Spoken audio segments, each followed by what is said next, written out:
Greetings business law enthusiast. Pada kesempatan kali ini, saya Hani sebagai moderator dalam acara BLS Corporate Talks 2 in collaboration with PT Investri Radika Jaya. BLS Corporate Talks merupakan suatu program kerja yang mana berada di bawah naungan Divisi External Affairs BLS FAUI yang di dalamnya kita akan berbincang mengenai banyak hal nih terkait dengan instansi yang berhubungan dengan hukum bisnis dengan narasumber yang hebat tentunya. Serta dilengkapi dengan sesi office tour yang bertujuan untuk memperkenalkan suasana kerja dari instansi terkait. Nah, sebelum kita memulai rangkaian acara kita pada hari ini, alangkah baiknya apabila kita menyapa dan juga berkenalan terlebih dahulu nih, dengan siapa saja sih kita akan berbincang dalam kesempatan kali ini. Langsung saja di hadapan saya telah hadir Mas Reza Radityo selaku Legal Manager dari PT Investri Radika Jaya. Selamat siang Mas Reza.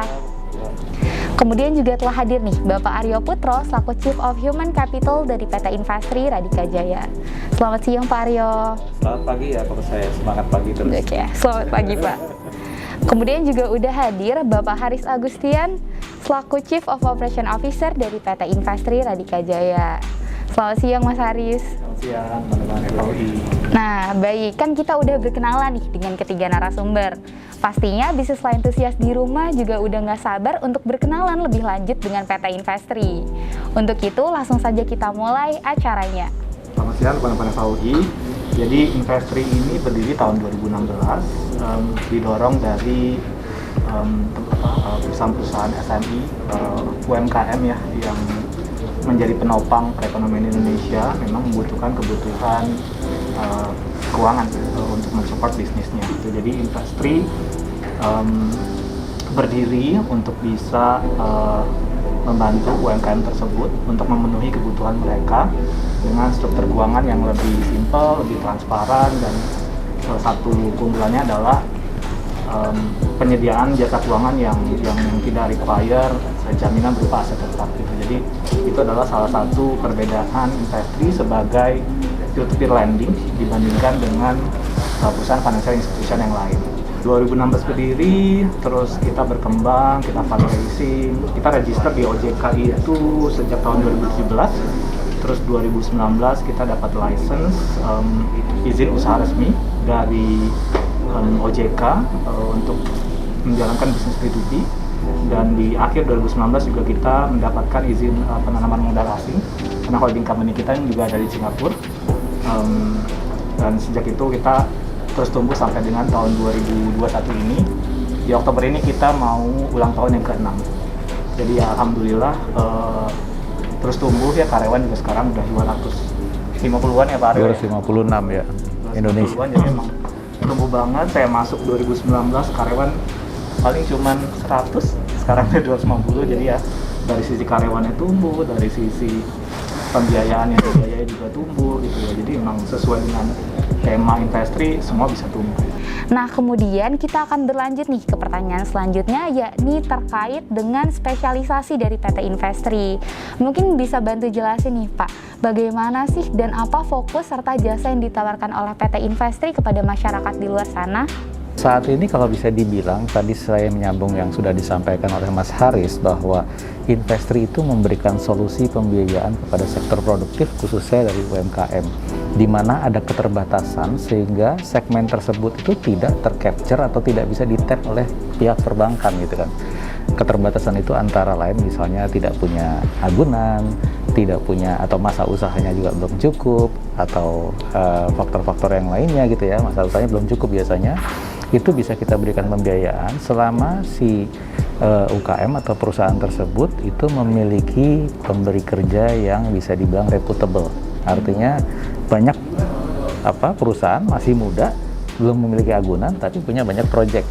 Nah, disitulah kita memberikan suatu produk atau layanan kepada segmen tersebut dengan nama invoice financing. Jadi dia punya surat perintah kerja, dia punya invoice tagihan, dia butuh modal untuk menjalankan bisnisnya, mengembangkan bisnisnya. Nah, disitulah kita masuk memberikan solusi untuk teman-teman UKM di Indonesia. Kalau misalnya terkait dengan mekanisme kerja serta peluang karir yang ditawarkan oleh PT Investri bagi masyarakat tuh bagaimana sih Mas? Kalau misalnya nanti ada yang ingin meng-apply kerja misalnya di PT Investri, itu seperti apa?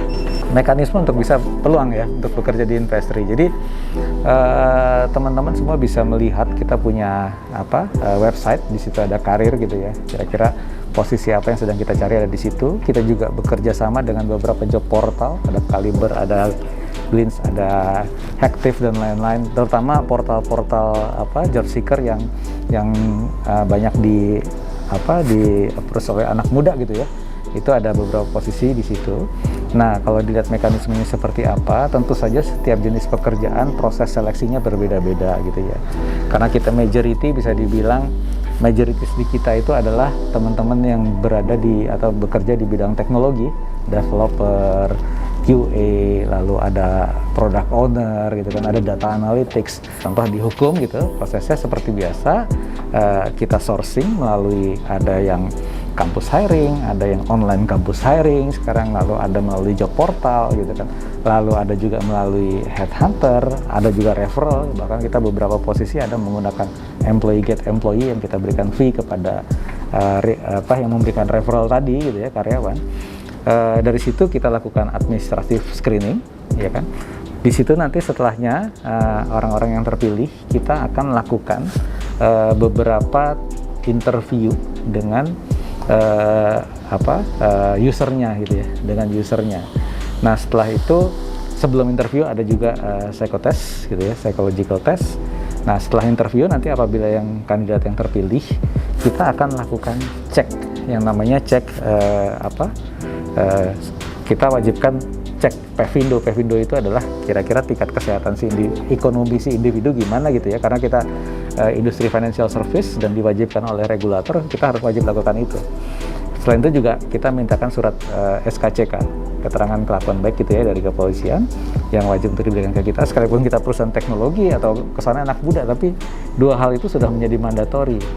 Nah, terakhir adalah kita akan memberikan offering kepada teman-teman yang memang kita akan hire. Kemudian kita akan membahas mengenai tugas dan juga tanggung jawab yang dibebankan kepada setiap divisi yang ada di Investor ini, Pak. Mungkin bisa tolong dijelaskan. Jadi di Investor itu kita membagi menjadi beberapa family lah, job family gitu ya. Job family yang nomor satu itu kita sebut namanya revenue generator. Ya kan, revenue generator itu tugasnya apa ya, sesuai dengan namanya, cari revenue gitu kan, cari revenue atau cari bisnis. Di situ terdapat dua divisi atau dua direktorat gitu yang cukup berperan di situ. Pertama adalah direktorat sales dan direktorat marketing gitu Mbak ya. Nah, itu yang pertama, revenue generator. Yang kedua itulah sebagai financial service company, kita wajib memiliki yang namanya risk management. Family kedua itu adalah family risk management, di mana di situ terjadi pengelolaan resiko. Jadi setiap kita memberikan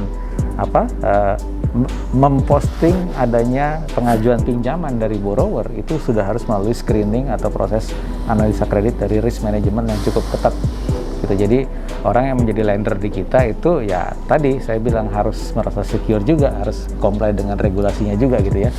Nah, di situ ada namanya unit kerja atau direktorat yang namanya manajemen risiko, termasuk juga dengan collection di situ. Nah, yang ketiga itu tentu saja yang membuat semuanya berjalan secara operasional itu lancar. Dari mulai gimana caranya pengajuan kredit itu bisa diproses sampai disburse. Nah, ini unitnya Pak Haris, Mas Haris gitu ya, yang namanya unit operation, termasuk juga memberikan layanan atau customer service lah ya, support kepada komplain, lalu pertanyaan-pertanyaan ya kan, itu termasuk jurisdiksi dari unit operation.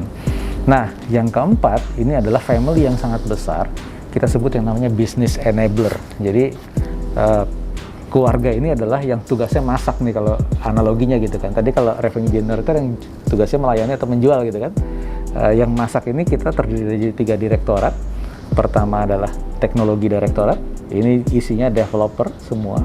Lalu ada product and innovation direktorat, ini adalah yang memikirkan gimana, apa sih kebutuhannya market, apa sih kebutuhan customer, partnership apa yang harus kita bangun. Ini yang bangun yang membuat skenario atau desain atau arsitektur dari teknologi yang menjadi solusi tersebut. Yang mengerjakan adalah teman-teman di teknologi. Nah, ada satu unit lagi yang sangat penting, ini namanya information, direktorat information. Ini yang kerjanya setiap hari melakukan big data analytics. baik dari existing customer maupun opportunity yang ada di pasar yang akan menjadi masukan dari semua manajemen untuk mengambil keputusan. Nah, selain itu ada unit kerja family yang namanya shared service dan support lah, kita bisa bilang begitu ya. Shared service dan support itu seperti saya human capital, karena kita memberikan service kepada semua direktorat gitu ya, finance dan finance gitu ya, kurang lebih seperti itu. Nah, selanjutnya ternyata pembicaraan kita semakin lama semakin menarik nih. Mungkin kita sudah harus move on dan juga beranjak kepada pertanyaan berikutnya. Apakah ada sih Pak di PT Investri ini yang menjadi suatu kualifikasi khusus yang mana harus dimiliki oleh para job seeker di luar sana? Kalau dari posisi dari legal gitu sendiri ya, yang dibutuhkan itu yang jelas pasti dia harus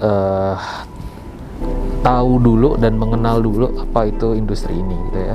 Kalau di peer to peer, karena memang regulasinya juga, industrinya baru, regulasinya juga masih sedikit gitu ya, masih bisa untuk dipahami lah ya. Itu maka wawasan itu penting gitu. Paling nggak basicnya dulu regulasinya itu seperti apa. Dan juga yang jelas sih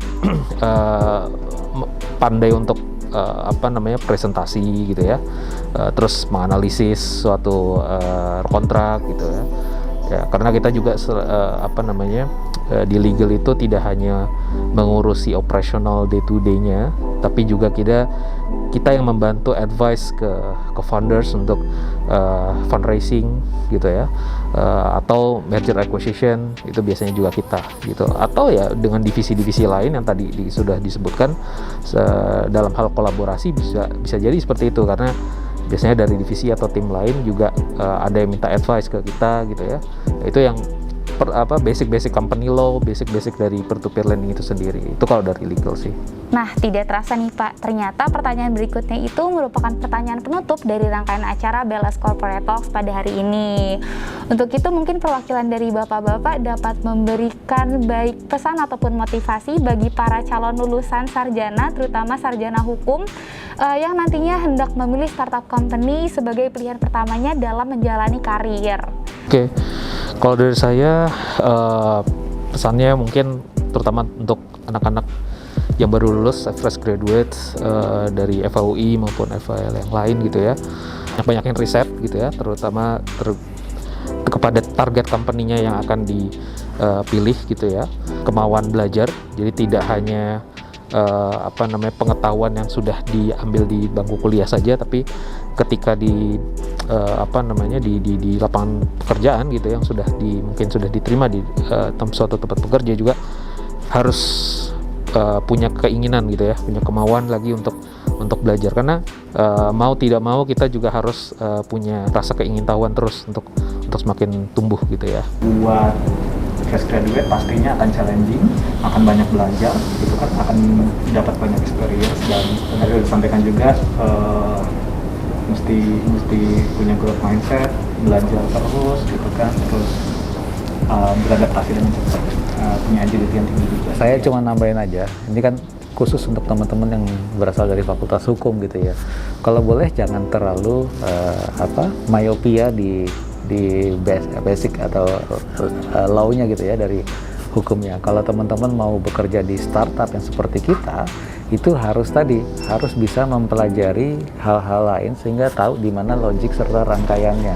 Jadi di sini memberikan opportunity untuk talent mobility, untuk berkembang itu mungkin lebih fleksibel, mungkin lebih menantang ketimbang di perusahaan korporasi biasa. Sayang sekali nih Pak, acara Corporate Talks pada hari ini sudah berakhir. Sebelumnya saya ingin mengucapkan banyak terima kasih kepada bapak-bapak sekalian yang telah bersedia untuk meluangkan waktunya dan juga menjadi narasumber pada acara kita pada hari ini, meskipun acara Corporate Talks ini diselenggarakan pada saat pandemi. Semoga acara pada hari ini senantiasa memberikan insight, value, dan juga manfaat bagi kita semua. Saya Hani selaku moderator pamit undur diri, sampai jumpa.